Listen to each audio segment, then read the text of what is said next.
Nous voici arrivés au tout nouvel accueil du Camp Mercier. La CEPAC a investi au-dessus de 10 millions de dollars il y a quelques années pour nous offrir ce magnifique bâtiment. Entre autres, vous allez y trouver cette très belle salle de fartage. Il y a aussi un espace pour la location d'équipements si c'est nécessaire. Il y a une aire de restauration. Il y a aussi des salles multidisciplinaires. C'est vraiment très, très bien aménagé.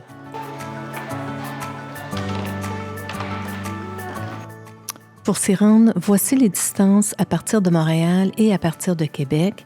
Et de Québec, il faut prévoir environ 45 minutes.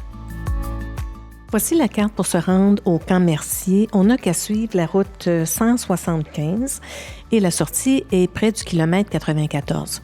La raison que j'ai mis le parc national de la Jacques-Cartier, c'est parce que nous, on s'y est rendu à tard, croyant que le Camp Mercier était un secteur du parc national de la Jacques-Cartier, alors que le Camp Mercier fait partie de la réserve faunique des Laurentides, qui n'a rien à voir avec le parc national de la Jacques-Cartier.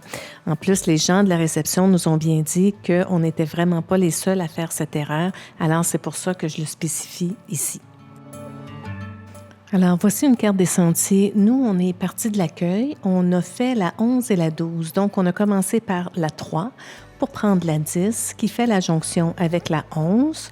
Et la 11 fait la jonction avec la 12. Puis là, on a un petit relais, c'est la Gélinotte.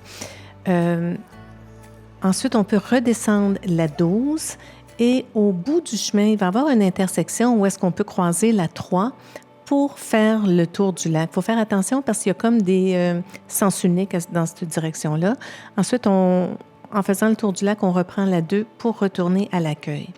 Maintenant, ce que je voulais mentionner, c'est que le sentier le plus populaire, c'est vraiment le sentier 13 qu'on a appris après. On peut le rejoindre, lui, après la 11 et on continue. Tu as un autre relais, ça s'appelle le Pic. Et ensuite, on continue la 13 et on va rejoindre la 12 où j'ai expliqué tout à l'heure là, avec le relais de la Gélinotte. Maintenant, voici le tableau des distances. Nous, le premier parcours que j'ai expliqué, c'était vraiment la 12 avec un retour avec la 3 qui donnait un 11,9 km et la 13, le plus populaire dont je parlais, celui-là te donne un total de 15,2 km. Je voulais aussi mentionner qu'ils décrivent les sentiers bleus comme des sentiers difficiles ou assez difficiles. On peut les interpréter comme des sentiers intermédiaires. Ici, on se retrouve au début des sentiers, qui est juste en arrière de l'accueil. Et je voulais vous donner aussi des points de vue que j'ai trouvés quand même assez spectaculaires sur le sentier de la 11 et la 12. Ça ici, c'est le petit refuge La Gélinotte. Il y a un foyer. Dans notre cas, le feu était déjà allumé.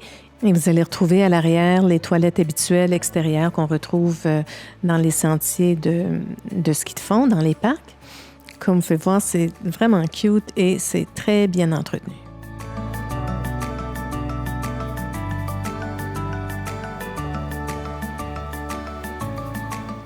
Nous, avec la 11 et 12, on a fait à peu près 12 km, sauf que le parc comporte un total de 70 km, dont 50 pour le pas classique et 20 pour le pas de patin.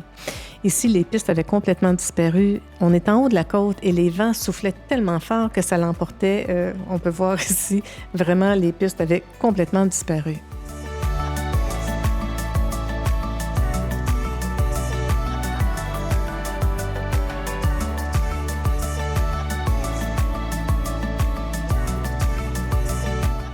En terminant, je voulais juste rajouter un petit peu d'informations que j'avais trouvées sur le site. Pour les sentiers de raquettes, on retrouve 33 km.